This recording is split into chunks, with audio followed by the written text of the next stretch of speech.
हम तीनों आए थे यहाँ। हमने अपना दर्द बताया था। तुमने दिया क्या? बीज, 3 बीज। कोई जादू नहीं, कोई चमत्कार नहीं, बस 3 बीज। लेकिन उन बीजों ने हमें सोचने पर मजबूर किया। हमने पूछा, क्यों? यह बीज क्यों? नर्मदा नदी के किनारे बसा गांव कोहलपुर। धूल भरी पगडंडियां, टूटी मेड़े और खेतों में उगती उम्मीदें। लेकिन इस साल बारिश ने धोखा दे दिया था। देवराज खेत में खड़ा था। 3 बीघा बोया था, 3 बीघे। अब देख, एक दाना नहीं निकला। साहूकार तुलसीराम का कर्ज अलग चढ़ा है, ऊपर से माँ की दवाई। तभी पीछे से आवाज आई। सुलोचना 2 रोटी और नमक लेकर आई थी। खाओ पहले, खाली पेट खेत नहीं जोता जाता। भूख नहीं है। तुम्हें भूख नहीं, कावेरी को है। वो सुबह से पूछ रही है कि बाबा ने कुछ खाया या नहीं। उसे क्या जवाब दूं मैं? देवराज रुक गया। उसने पीछे मुड़कर देखा। सुलोचना की आंखें भर आई थी, लेकिन वो रो नहीं रही थी। उसने कभी देवराज के सामने रोया नहीं। ये उसकी ताकत थी और यही उसकी तकलीफ भी। सुलोचना, तुलसीराम ने कल बुलाया था। कहा महीने भर में ब्याज नहीं दिया तो खेत की मेड़ पर कब्जा करेगा। कब से जानती हूँ मैं। जब तुम तुलसीराम के यहाँ काम से आए थे, उस दिन तुम्हारी चाल बता रही थी कि कुछ बुरा हुआ है। तुमने पूछा क्यों नहीं? क्योंकि तुम खुद बताते जब तैयार होते। मुझे पता था। दोनों चुप रहे। खेत में सिर्फ हवा की आवाज थी। दूर से कावेरी की आवाज आई, माँ, दादी बुला रही है। गांव के दूसरी तरफ नदी का पानी साल कम था। टुकड़ों की नाव रेत में आधी फंसी थी। वो सुबह से नाव ठीक कर रहा था। नाव ठीक नहीं तो पैसा नहीं, पैसा नहीं तो मीनाक्षी का झगड़ा, झगड़ा मतलब रात को खाना नहीं। भूखे रहो और काम करो। उसी वक्त गांव की तरफ से मीनाक्षी आई। उसके साथ में राहुल भी था।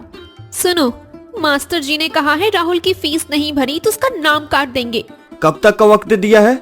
शुक्रवार तक। आज बुधवार है, 2 दिन। तो क्या करूं? पानी से पैसा निकालूं? नाव ही टूटी पड़ी है ना। हर बार यही बहाना। नाव टूटी, मौसम खराब, पानी कम। कभी खुद भी टूटा हो तो देखो। रोया था तू? मास्टर जी ने कुछ कहा? सबके सामने बोले जिसकी फीस नहीं आई वो खड़ा हो जाए। मैं अकेला खड़ा हुआ। टुकड़ों के हाथ रुक गए। उसने राहुल को देखा। छोटी सी उम्र में वो शर्म झेल चुका था। शुक्रवार से पहले तेरी फीस जमा होगी, बाप की कसम। बाप की कसम से फीस नहीं भरती, पैसे से भरती है। टुकड़ू कुछ नहीं बोला। उसने नाव की तरफ मुंह फेर लिया। मीनाक्षी को पता था कि वो झूठ नहीं बोला। वो कोशिश जरूर करेगा, लेकिन कोशिश और नतीजा एक नहीं होता। गांव के बाहरी छोर में एक और कहानी चल रही थी। भैरों की लोहे की भट्टी गांव के बाहर थी। वो रोज सुबह से रात तक काम करता था, लेकिन पिछले हफ्ते से भट्टी ठंडी थी।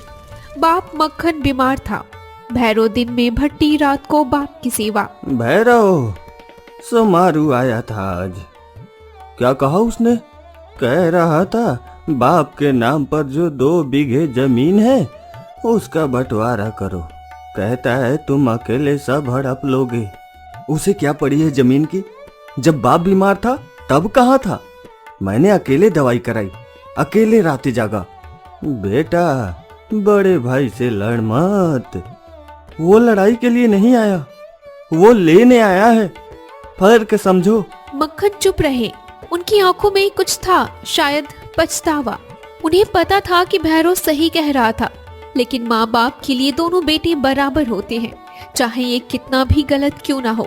गांव के बीच एक बड़ा बरगद था। रात को वहाँ बहुत कम लोग आते थे, लेकिन उस रात तीनों वहाँ थे, अलग अलग वजह से, लेकिन एक ही वक्त पर। सोचा था रात को थोड़ी शांति मिलेगी। तू भी?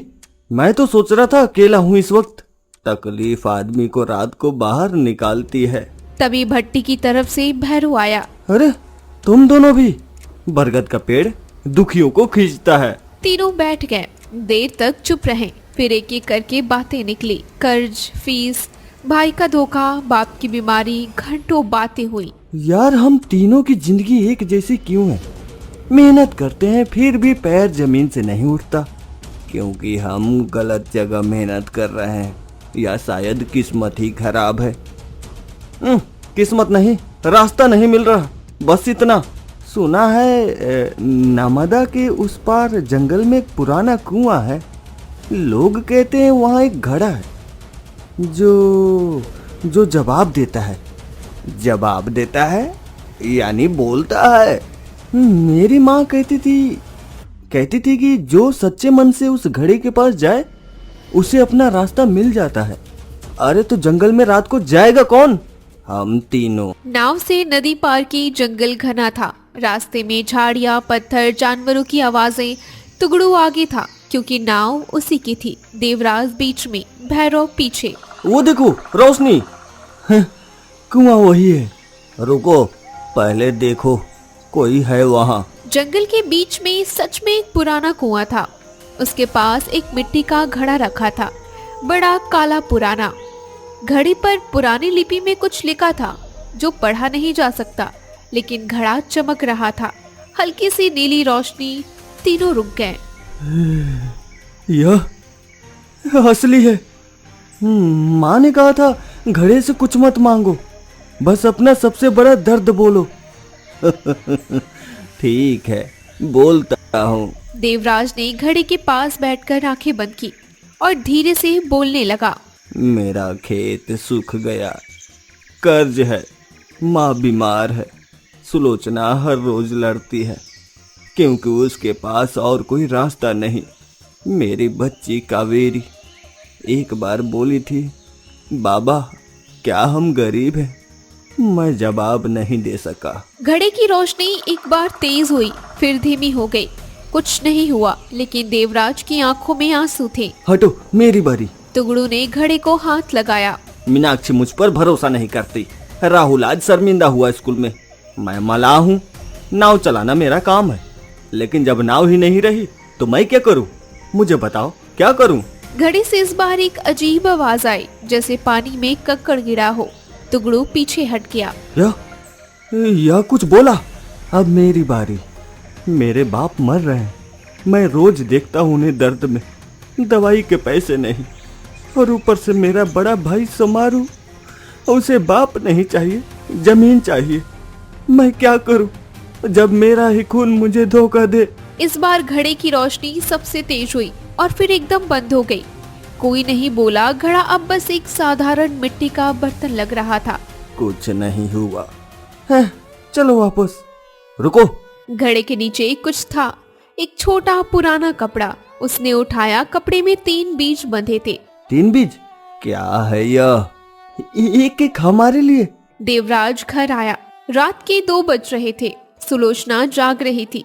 वो हमेशा जागती थी जब देवराज देर से आता था, लेकिन कभी बताती नहीं थी। कहाँ थे? जंगल में भैरव और टुगड़ू के साथ। वहाँ एक घड़ा था। जादुई घड़ा? माँ ने ऐसी कहानियाँ सुनाई थी। तुम सच में गए थे? यह बीज मिला वहाँ, समझ नहीं आया। ये तो केसर धान की बीज है, बहुत पुराना। हमारे गांव में 20 साल से नहीं होगा। तुम कैसे पहचानी? मेरे नाना के खेत में था, बहुत महंगा बिकता था। शहर में खुशबू होती थी इसमें। खेत में लगाओ तो पूरा गांव महकता था। देवराज ने अगले दिन से वो बीज बोया, लेकिन मुश्किल थी। तुलसीराम का कर्ज वो 3 दिन में आने वाला था। देवराज के पास रुपए नहीं थे। 2 साल पहले जब देवराज ने पहली बार तुलसीराम से कर्ज लिया था, तब वो बहुत नाइव था। तुलसीराम ने मुस्कुराते हुए कागज पर दस्तखत कराए थे। देवराज ने पढ़ा नहीं था। उसे लगा था साहूकार तो गांव का ही है। अरे देवराज भाई, यह कागज तो बस औपचारिकता है। तुम तो हमारे अपने हो। हाँ दादा, भगवान आपको सलामत रखे। उस कागज में ब्याज की दर 1.5 गुना थी। देवराज को 2 साल बाद पता चला। जब तुलसीराम ने हिसाब दिखाया, तब तक छोटा कर्ज पहाड़ बन चुका था। आज का दिन देवराज ने पार्वती बाई को बीज दिखाए। केसर धान? बेटा ये कहाँ से मिला तुझे? जंगल के कुएं के पास। वो कुआं? मैं जानती हूँ उस जगह को। तेरे दादा भी गए थे। कहते थे कि घड़ा रास्ता नहीं बताता, बस वो दिखाता है जो पहले से तेरे पास है। मतलब ये बीज तेरे खेत के लिए था, लेकिन बोने वाला तू है। मेहनत तेरी होगी। देवराज ने केसर धान बोया, पर साथ में एक और काम किया। उसने सुलोचना के कहने पर पड़ोसी नंदलाल चाचा से पुराना हिसाब जानने की कोशिश की। नंदलाल चाचा 15 साल पहले तुलसीराम के साथ काम करते थे। देवराज, तुलसीराम का असली कागज देखा है कभी?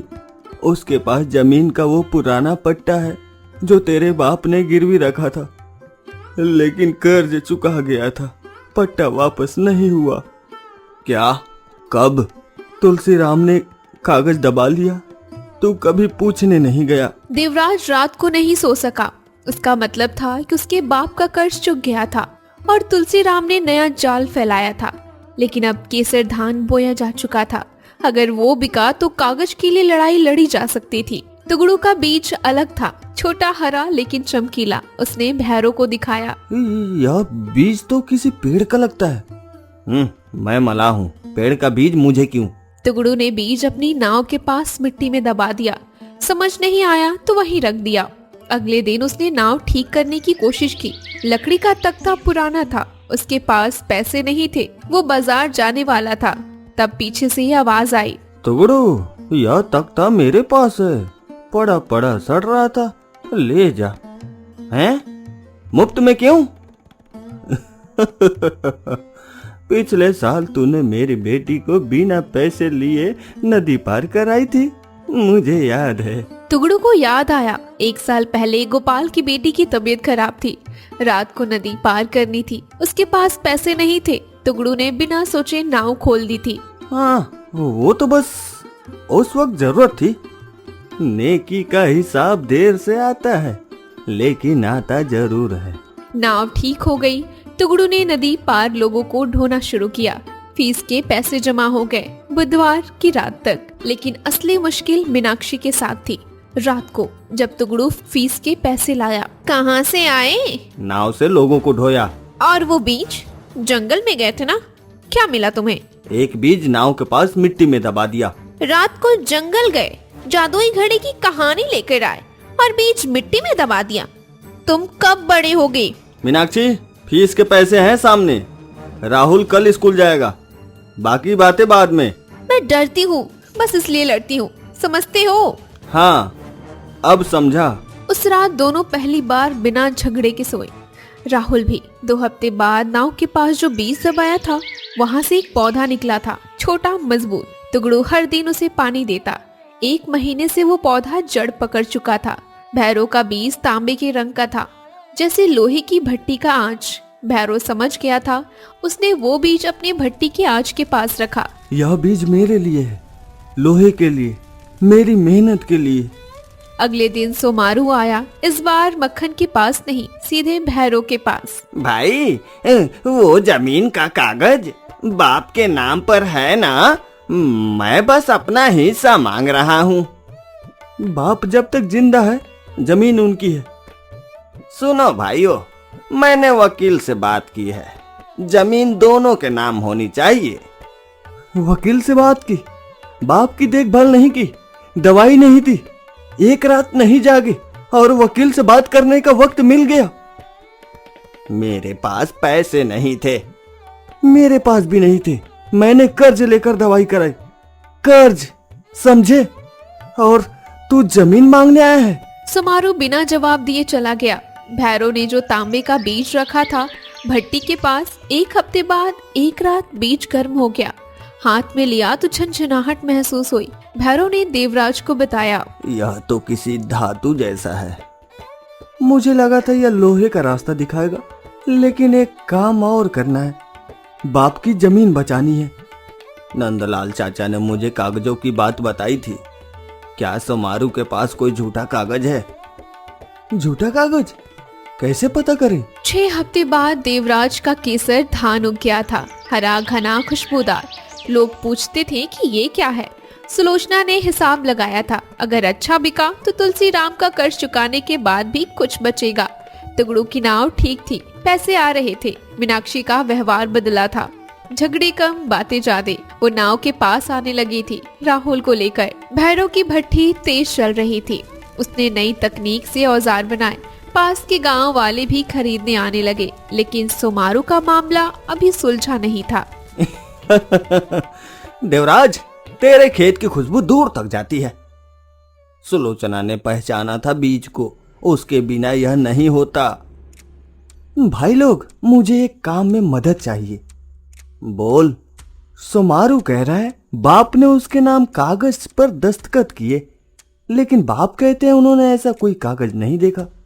मुझे कागज की सच्चाई जाननी है। नंदलाल चाचा, वो तो बहुत पुराने मामले जानते हैं गांव को। हाँ, और एक बात, नंदलाल चाचा ने बताया था कि तुलसीराम के पास मेरे बाप का पट्टा है। मतलब दोनों के मामले नंदलाल चाचा के पास जोड़ते हैं। हाँ, चलो उनके पास। नंदलाल चाचा को गांव की हर पुरानी बात उनकी स्मृति में थी। तीनों जब पहुंचे तो वो बरामदे में बैठे थे। आज तीनों एक साथ, कोई बड़ी बात है। चाचा, सोमारू भाई के पास एक कागज है, कहता है बाप के दस्तखत है उस पर। क्या आपको कुछ पता है? सोमारू ने शहर में एक दलाल से कागज बनवाया है। माखन के पुराने अंगूठे के निशान का इस्तेमाल किया। 10 साल पुराना कागज कहीं से उठाया और उसी की नकल बनाई। यह झूठ कैसे साबित होगा?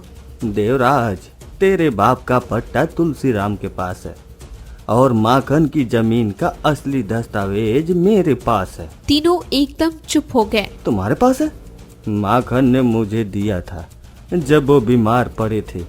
कहा था किसी को मत देना जब तक भैरव खुद ना मांगे। बाप ने यह तुम्हें दिया था? माखन जानते थे कि सोमारू कुछ करेगा, इसलिए। भैरव की आंखें भर आईं। कागज में साफ लिखा था जमीन भैरव के नाम, सोमारू के लिए कुछ नहीं। मक्खन का सही दस्तखत था और तारीख भी उससे पहले की जो सोमारू का दावा था। कुछ दिन बीत गया। देवराज का केसर धान पककर तैयार था। शहर का एक व्यापारी रामेश्वर आया था। उसने सुना था गांव में दुर्लभ धान उगा है। खेत देखकर उसकी आंखें चमकी। केसर धान 20 साल में नहीं देखा। यह पुराना खेत मुझे चाहिए। पहले ये बताओ कितना दोगे? रामेश्वर ने जो रकम बोली, देवराज के पैरों तले जमीन गड़ गए। सुलोचना वहीं खड़ी थी। उसने देवराज का हाथ पकड़ लिया। पहले तुलसीराम का हिसाब। ठीक है, धान बेचेंगे, लेकिन पैसे सीधे मुझे। धान बिक गया। उसी शाम देवराज तुलसीराम के पास पहुंचा, नंदलाल चाचा की बताई जानकारी लेकर। कर्ज के पैसे लाया हूँ, लेकिन साथ में मैं यह भी जानना चाहता हूँ मेरे बाप का पट्टा तुम्हारे पास क्यों है? कौन सा पट्टा? मुझे नहीं पता। यह रसीद है। मेरे बाप ने कर्ज चुकाया था, पट्टा वापस नहीं मिला। अब तुलसीराम का रंग बदल गया। कल जाओ, पट्टा मिल जाएगा। भैरव ने मक्खन को कागज दिखाया। मक्खन की आंखें भरी हुई थी। मैंने यह नंदलाल को इसीलिए दिया था।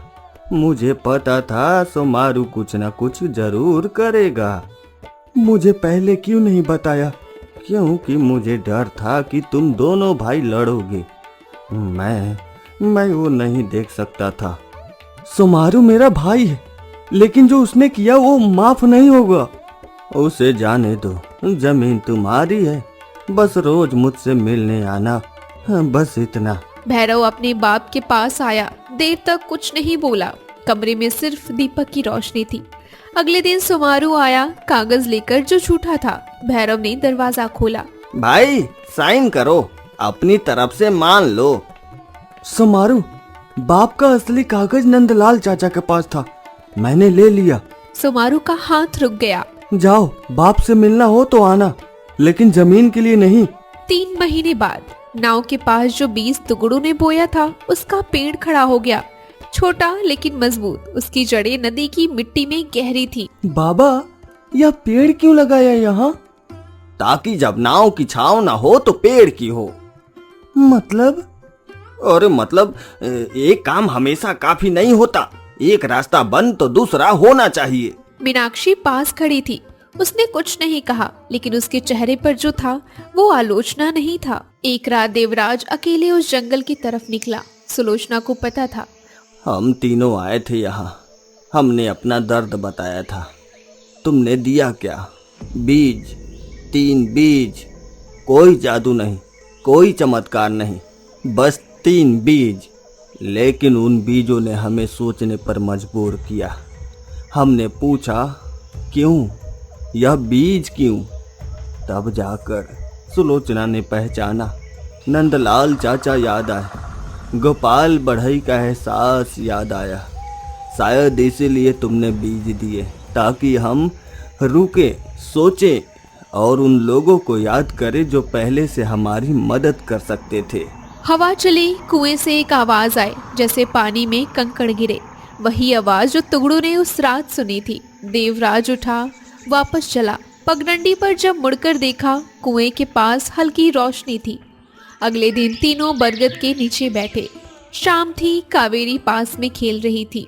राहुल दूर नदी किनारे पास था। मक्खन के लिए भैरव खाना लेकर जाने वाला था। यार, वो घड़ा जादुई था या नहीं? मुझे लगता है था, मुझे लगता है नहीं था। तो फिर क्या था? एक आईना। हमने जो बताया वो हमें वापस मिला। सुलोचना ने बीज पहचाना। वो हमेशा से जानती थी गोपाल बढ़ई का एहसान था, वो पहले से था। नंदलाल चाचा के पास कागज था, वो पहले से था। घड़े ने कुछ नया नहीं दिया, उसने बस हमें मजबूर किया कि हम वो खोजे जो पहले से था।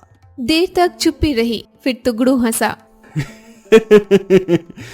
तो मतलब हमने रात को जंगल में गए, नदी पार की, जानवरों की आवाजें सुनी और बात यह निकली कि जो पास था वो दिखा नहीं रहा था। हाँ, लेकिन उस रात के बाद दिखने लगा। और यह भी, हम तीनों उस रात अकेले अकेले उस पेड़ के नीचे आए थे। अकेले थे लेकिन मिल गए। कावेरी वहां आई। बाबा, तुम तीनों हमेशा इस पेड़ के नीचे क्यों आते हो? क्योंकि यह पेड़ हम तीनों से पुराना है और हम तीनों की दोस्ती इस पेड़ जितनी पुरानी। 6 महीने बाद देवराज का खेत अब पूरे गांव में मशहूर था। केसर धान की खुशबू मौसम बदलने की खबर देती थी। तुलसीराम ने पट्टा लौटाया, चुपचाप बिना लड़ाई के। पार्वती बाई ने उस दिन भगवान को धन्यवाद दिया था। बहू, देवराज ने जो किया उसके बाप नहीं कर सके, लेकिन तूने जो किया वो उससे भी बड़ा है। मैंने क्या किया? तूने उसे टूटने नहीं दिया। जब आदमी टूटता है तो जमीन नहीं बसती, हौसला बचाना जरूरी होता है। तुगड़ू की नाव के पास लगाया पेड़ बड़ा हो रहा था। एक दिन मीनाक्षी नाव के पास आई और पेड़ को पानी दिया। तुगड़ू ने देखा लेकिन कुछ नहीं बोला। शाम को मीनाक्षी ने खुद कहा, मैंने सोचा था तुम कभी कुछ नहीं बदलोगे, मैं गलत थी। तुम डरी हुई थी, मैं भी था। फर्क बस इतना था कि तुम्हारा डर आवाज में निकला, मेरा चुप्पी में। भैरव की भट्टी गांव की सबसे अच्छी भट्टी बन गई। मक्खन के नाम पर जमीन अब भैरव की थी, कागज पर भी और सच में भी। समारोह कुछ दिन नहीं आया, फिर एक दिन आया और हाथ खाली, चेहरा झुका हुआ था। भाई, बाप से मिलना है? हाँ, जाओ, वो अंदर है। भैरव ने दरवाजा नहीं बंद किया, माफी नहीं मांगी और माफी भी नहीं दी, लेकिन रास्ता दिया। उस रात जब गांव सो चुका था, जंगल के कुएं के पास वो घड़ा वापस था, नीली रोशनी से चमकता हुआ। कोई नहीं था वहां। घड़े पर पुरानी लिपि थी जो कोई नहीं पढ़ सकता, लेकिन अगर कोई उस रात वहां होता और अगर हवा बिल्कुल शांत होती तो शायद सुनता एक पुरानी आवाज, जैसे पानी बोल रहा हो, अगले वाले का इंतजार है। घड़ी की रोशनी धीमी हुई, जंगल चुप हो गया। कोहलपुर गांव की धूल भरी पगडंडियों पर 3 घरों में रोशनी थी। 1 साल बाद कावेरी भी अब खेत में बाप के साथ आती थी। रोज सुबह उठकर देवराज के साथ खेत देखने जाती, पानी की पांव छूती, मिट्टी में हाथ डालती। सुलोचना देखती और चुपचाप मुस्कुरा देती। बाबा, वो जादुई घड़ा और क्या अब भी जंगल में है? तुम्हें कैसे पता उस घड़े के बारे में? दादी ने बताया था, कहा था कि तुम और तुगड़ू चाचा और भैरव चाचा रात को जंगल गए थे। हाँ, गए थे। उसने क्या दिया तुम्हें? एक बीज और एक सवाल। सवाल? कैसा सवाल? यही कि जो चीजें मेरे पास पहले से थी, मैं उन्हें देख क्यों नहीं पा रहा था। तेरी माँ, नंदलाल चाचा, हमारे दोस्त सब पहले से थे, लेकिन जब तक तकलीफ इतनी नहीं बढ़ी, मैंने ध्यान ही नहीं दिया। कावेरी चुप रही। उसने एक बार खेत की तरफ देखा, फिर बाप की तरफ। मतलब घड़ा जादुई था? वो जादुई कैसे हुआ? मैंने तो अभी कहा। क्योंकि उसने तुम्हें वो दिखाया जो दिख ही नहीं रहा था। जो चीज आंखें नहीं देख पाती उसे दिखा दे, वो जादू ही तो होता है ना। देवराज एक पल के लिए रुक गया। बेटी की बात ने उसे अंदर से कहीं हिलाया। तू सही कह रही है। खेत में केसर धान की खुशबू फैली थी। दूर से सुलोचना की आवाज आई। कुछ दिन बीत गए। भैरव उस दिन एक खास औजार बना रहा था। मक्खन ने 1 हफ्ते पहले कहा था एक पुरानी खुरपी बना दे, वैसी जैसी तेरी दादी इस्तेमाल करती थी। भैरव रात को भट्टी में काम करता रहा। सुबह जब मक्खन उठे तो खुरपी तैयार था। बेटा, यह बिल्कुल वैसी है। तेरी दादी की याद आ गई। मैंने सोचा था यह काम बड़ा मुश्किल होगा, लेकिन जब बनाने लगा तो लगा जो काम दिल से किया जाए वो हाथ खुद सीख जाते हैं। भैरव ने उस दिन भट्टी बंद नहीं की। देर रात तक काम करता रहा। बाहर से सोमारू की परछाई दिखी। वो देख रहा था लेकिन आया नहीं। भैरव ने देखा, फिर काम में लग गया। कुछ फासले वक्त ही पाटता है। टुगड़ू साम नाव में अकेला बैठा था। राहुल भी वहीं था। बाबा, मास्टर जी ने कहा कि हमारी क्लास में सबसे अच्छा निबंध मेरा था। सच? किस पर था निबंध? मेरे बाप पर। मैंने लिखा कि मेरे बाप नाव चलाते हैं और नदी उनकी दोस्त है। टुगड़ू ने बेटे को देखा। उसकी आंखें भर आईं, लेकिन वो रोया नहीं। नाव पर बैठ, शाम की सवारी करते हैं। माँ को भी बुलाए। हाँ, जा बुला। टुगड़ू ने पेड़ की तरफ देखा। नाव के पास लगा पेड़ अब ऊंचा हो रहा था। उसकी जड़ें नदी में मिट्टी की तरह गहरी थी, पानी के पास लेकिन डूबी नहीं। टुगड़ू को लगा ये पेड़ मेरी तरह है। मीनाक्षी आई राहुल के साथ। तीनों नाव पर बैठे। शाम की नदी पर सूरज का रंग था, नारंगी, लाल, सुनहरा। कोहलपुर गांव दूर से छोटा लग रहा था। ये जगह कितना सुंदर है ना? हाँ, हमेशा से थी, हम देख नहीं पाते थे। गांव में एक बुढ़िया थी, कमला दादी, 90 साल की। कहते थे वो कुछ साल पहले उस जंगल में गई थी। एक दिन देवराज उनसे मिला। हाँ देवराज, सुना है तुम गए थे उस कुएं के पास। आपको कैसे पता? हाँ, मैं भी गई थी बहुत साल पहले, पर मेरे साथ भी 2 थे। क्या मिला था आपको? वही जो तुम्हें मिला। बीज? नहीं नहीं, जो घड़े ने दिया वो बीज नहीं था। वो तुम्हारी अपनी आवाज थी जो तुमने खुद पहली बार सुनी। जब हम घड़े से बोलते हैं तो घड़ा हमें सुन नहीं रहा था, हम खुद को सुन रहे थे। देवराज देर तक बैठा रहा। कमला दादी ने आंखें बंद कर ली। घड़ा अब भी है वहाँ। जब तक किसी को जरूरत रहेगा। देवराज चला गया। कमला दादी अकेली बैठी रही। उनके होठों पर एक पुरानी मुस्कुराहट थी, जैसे कोई बात जानती हो जो बाकी कोई नहीं जानता।